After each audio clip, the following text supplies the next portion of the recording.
Nous avons choisi de vous parler du long métrage intitulé Du sang et des arts. À mes côtés, Jean-Pierre Zapata, co-scénariste et inspirateur de ce scénario, puisqu'il relate en grande partie l'histoire de sa famille. En effet, ce scénario est basé sur des faits réels et historiques, en rapport avec la résistance, la libération et cette période trouble qui a suivi, parmi les années les plus noires de la France. Et dans laquelle a été impliqué particulièrement ton oncle Gaëtan jusque dans les années 1969.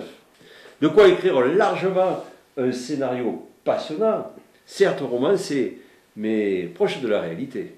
Une première partie, environ 45 minutes, où Gaëtan est le héros malheureux d'un complot politique. Il sera condamné par un procès truqué, jeté en prison et interdit de séjour. Un destin dramatique pour quelqu'un qui a largement contribué à libérer la France, au péril de sa vie.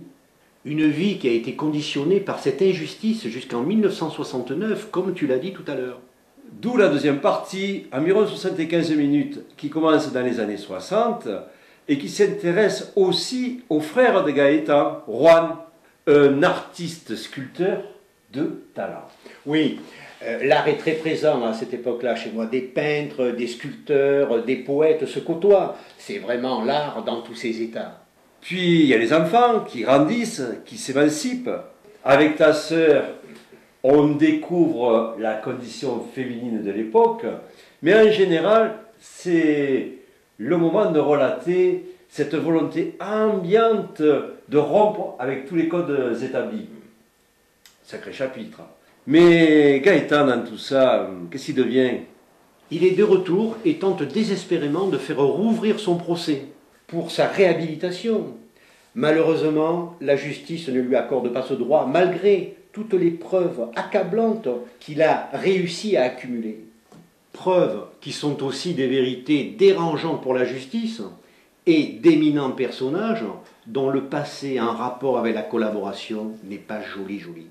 Il ne baisse pas les bras, il décide de publier un livre. C'est une bombe. C'est toujours des faits réels. Ah oui, toujours. Que des faits réels. Et alors? Et alors, Max, on arrive à la fin qu'on ne peut pas dévoiler, hein, avec les rebondissements qui vont se produire. Et quelle fin, en effet! Je me demande si dans le générique de fin, il ne faudra pas rajouter toute ressemblance avec des personnages existants ou ayant existé purement fortuits. Bon. Peut-être, mais en même temps, c'est la vérité. Bon, allez, résumons. Dans ce film, il y a de l'art, de la passion, de la violence même. De l'humour, de l'amour, un drame qui se joue. Du suspense, des faits historiques, des enjeux politiques. Finalement, comment on peut le classer, ce film?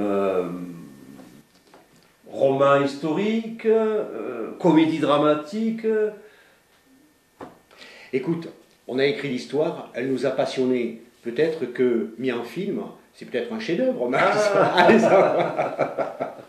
Ben, il faut y croire. En tous les cas, si on trouve un financement, s'il y a besoin, je me sens fort de le réaliser. Et en plus, on a déjà fait les repérages.